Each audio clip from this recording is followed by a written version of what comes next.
Regardez bien ce couple qui voulait profiter pleinement de leur lune de miel, tout semblait parfait. Une fois dans la chambre, la femme, détendue et confiante, enlève discrètement sa culotte artificielle et la jette sur le lit, pensant que son mari ne ferait pas attention. Mais le mari, en se retournant, remarque immédiatement cet objet posé sur le lit. Intrigué, il s'approche, la prend dans ses mains et lui demande calmement « C'est quoi cette culotte que tu portais ?» La femme pense d'abord qu'il plaisante. Elle sourit légèrement et lui répond « Oh, ce n'est rien du tout. » Puis elle ajoute « C'est juste ce que je porte. » Son regard devient sérieux. Il la regarde fixement, puis lui demande de s'approcher du miroir.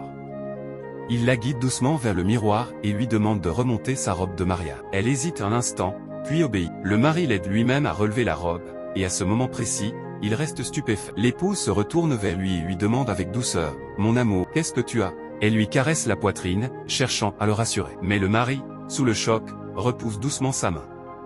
Surprise et blessée, elle lui demande « Qu'est-ce que j'ai fait de mal pour que tu me traites comme ça après un si beau mariage ?» Le mari prend une grande inspiration. Il s'éloigne légèrement pour ne pas céder à la séduction, puis lui montre la culotte artificielle posée sur le lit. Il lui demande, la voix tremblante, « Comment peux-tu utiliser quelque chose comme ça ?» La femme commence à paniquer. Elle le supplie, lui disant que ce n'était rien, que ce n'était pas important.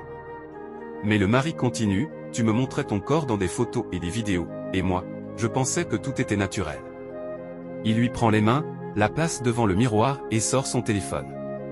Il déverrouille l'écran, ouvre une photo qu'elle lui avait envoyée avant le mariage, puis lui demande de remonter à nouveau sa robe.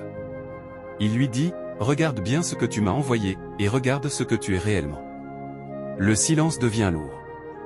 Le mari est bouleversé. Il lui demande, « Comment as-tu pu me faire une chose pareille ?» L'épouse, les larmes aux yeux, ne sait plus quoi dire. Il vient de découvrir le secret qu'elle cachait derrière ses photos et ses vidéos. Elle tente de se justifier. « Quand je t'envoyais ces images, tu les aimais ?» Il lui répond calmement, mais avec beaucoup de douleur. « Oui, je les aimais, mais j'aimais ce que je voyais sur le téléphone, pas ce qui se cachait derrière. » Déçu, brisé, le mari s'assoit. L'épouse s'assoit à son tour sur le bord du lit, les larmes aux yeux, le suppliant, l'embrassant, lui rappelant qu'elle est sa femme. Mais le mari, toujours sous le choc, lui dit « Ne me touche pas ». Il se lève, prend les formes artificielles et les regarde longuement. L'épouse se place devant le miroir, relève sa robe et lui montre sa silhouette naturelle. Le mari lui dit « Comment est-ce possible ?»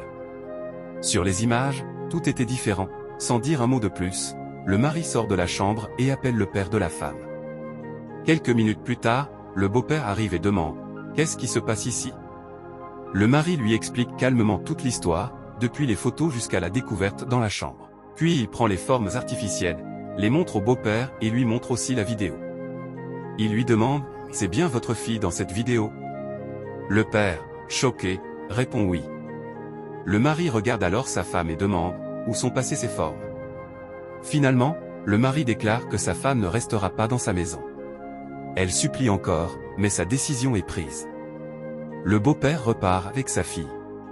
Avant de sortir, elle récupère ses formes artificielles, baisse la tête et quitte la chambre. Pour ne pas manquer d'autres histoires de vie pleines de leçons, abonnez-vous, likez et partagez.